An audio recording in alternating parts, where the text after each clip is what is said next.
Ang mga himalang nagpapakita ng kapangyarihan ng Diyos. Ika-4 na kabanata.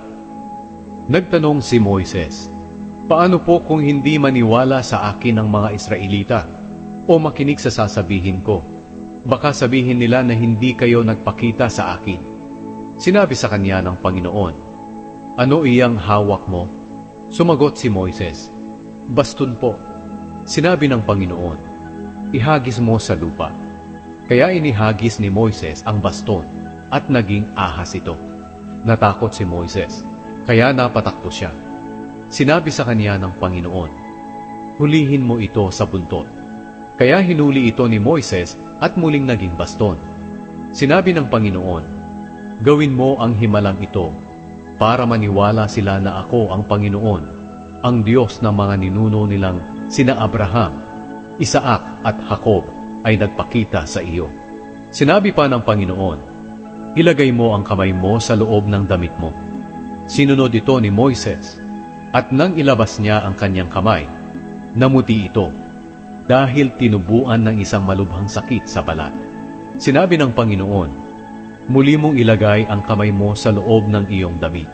Sinunod ito ni Moises, at nang ilabas niya ito, maayos na muli ito, katulad ng ibang bahagi ng kanyang katawan.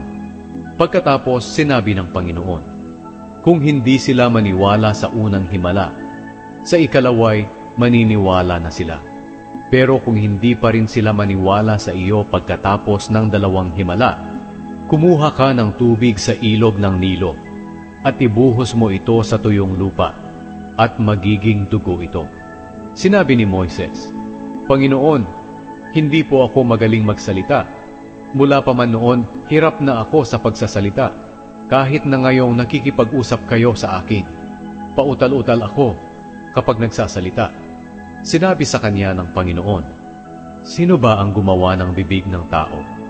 Sino ba ang may kakayahang gawing bingi o pipi? Sino ba ang nagdidesisyon na makakita o mabulag siya? Hindi ba ako ang Panginoon? Kaya lumakad ka, dahil tutulungan kita sa pagsasalita at ituturo ko sa iyo ang mga sasabihin mo." Pero sinabi ni Moises, "O Panginoon, kung maaari po magpadala na lang kayo ng iba."